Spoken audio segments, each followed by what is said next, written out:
If you have a backyard or a front yard, you can compost. It's really simple. You build or buy a compost bin to throw your compostable items into, which cover a wide range of leftover food items, coffee grinds, paper, dead leaves, and basically throw them into something that replicates and hastens the natural action of the forest floor. Ever wonder where all the leaves on trees from a couple of hundred years ago went? Chances are you're walking on them. With landfill space getting tighter all the time, the incentives to compost are increasing.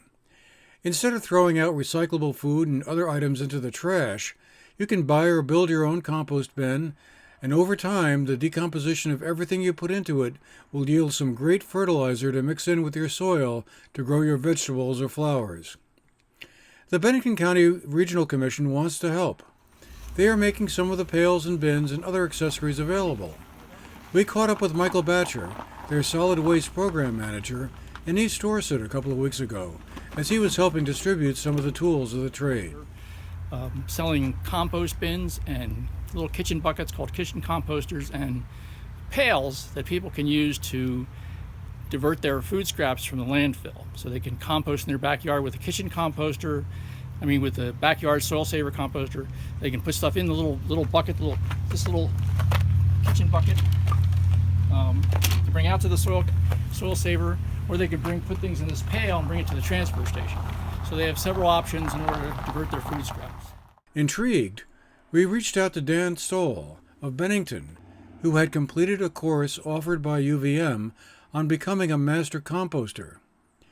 Dan walked us through the steps. Really, I start with a big carbon sink, and a carbon sink basis means a big pile of leaves, which you'll see right here in front of you. I get my neighbors to give me all their leaves in the fall, and kind of use that to make sure that things happen along. When you're composting, you need a good mix of carbon and nitrogen. And what we say of that is, carbon heavy material and nitrogen heavy material.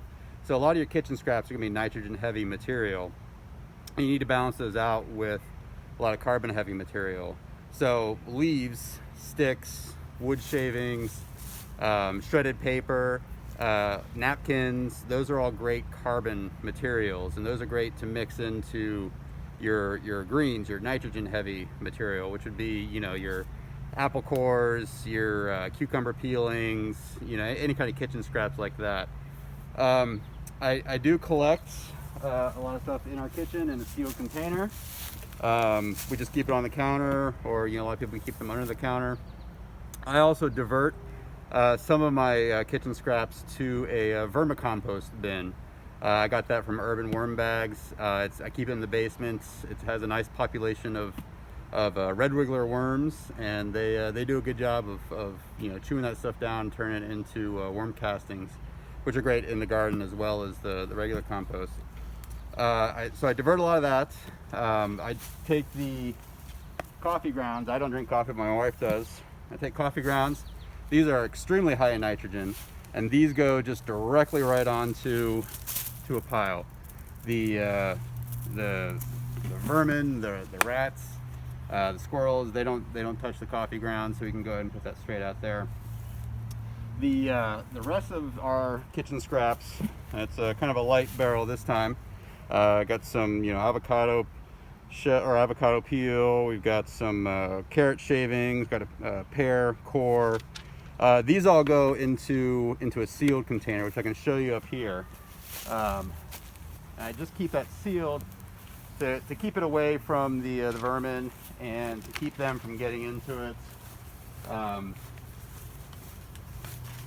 The one thing that you want to do is you want to make sure that there is a lot of available oxygen to it. So I've taken this bin, this trash can, and I've drilled holes all throughout it to get oxygen to the stuff.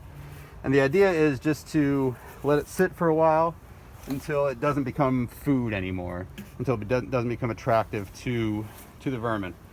Once it's no longer attractive to them, seal it back up here so we make sure that they don't get into it.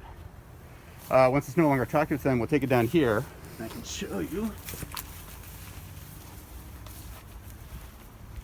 So I've got a couple working piles here. This pile right here has been going for, well, since the spring. It got really hot in, I'd say about May, April through May. You want your compost pile to get to about 140 degrees for a few weeks at a time. That really speeds up the decomposition process. It encourages thermophilic organisms, which are organisms that really break down the stuff really fast. And it's still a little hot right now. You can kind of reach in and feel a little bit. But the idea of placing it here is that it gets good sunlight throughout most of the day, but it's not absolutely hammered by it all day long. So it doesn't get too hot and it doesn't get too cold. It's also open. You want your compost pile to get a lot of moisture, so I rely on a lot of rain. I don't really rely on tap water to moisten my compost pile. If you do that, the chlorine in the tap water will kind of kill off some of those organisms that you want to break the stuff down. And when I'm talking about organisms, I'm talking about everything from earthworms. You definitely want earthworms in there. They grind it up and they turn into smaller stuff. You want fungi, beneficial fungi. You want nematodes. You want kind of all that stuff that naturally occurs that kind of helps decompose something in nature. This, like I said, has been going on for a few months. I try to turn it about once a week or so. They really recommend turning it a little more often than that, but I work full time, and I can get to it on the weekends. So you kind of got to let it work within your schedule. If you're interested, registration for the 2020 Master Composter course is now open. It's an online course that will be given between September 11th and November 13th. To register, visit go.uvm.edu/VT Master Composter course and sign up. But composting need not be just an individual activity. If you run a business that generates a lot of compostable items, you can get into the game also. Andrea Lucchini, the horticulturalist and greenhouse manager at Hildene in Manchester, describes how those a level or two above your basic backyard gardener can also take advantage of the recyclable materials. So the compost comes from a lot of different places on the property. It is a mix of the cuttings and weeds and deadheading from all the ornamental gardens, as well up by the house and around there, as well as the vegetable gardens down here at the Dean. It also is some of the manures from our animals. Mostly down here at the Dean we have 5 different types of animals, but also we have a goat dairy, so some of the manure from there gets incorporated into this, as well as food scraps. The main purpose for this structure was to incorporate food scraps from our catered events like weddings. So we mix all of those, those 3 sources, we mix them together in a recipe to make a really good compost. So the center of the compost, we have this big thermometer that goes in the middle. And we get temperatures up to, they have to be over 130 degrees in order to kill off bacteria and weed seeds and all that sort of thing. So we monitor that and turn it to make sure the outsides get to the inside, to that really hot part. We actively turn our piles at least for 6 months. They get turned once a week. It's better to do it more often, but time is limited. But for at least 6 months, and then for at least another 6 months, it cures. Means it sits and just sort of settles down. There's bacteria in there that are doing the composting and other microorganisms, and that those settle down so that it's not hot going on your garden. So after about a year, we expect to be able to use the compost we make out of these bins.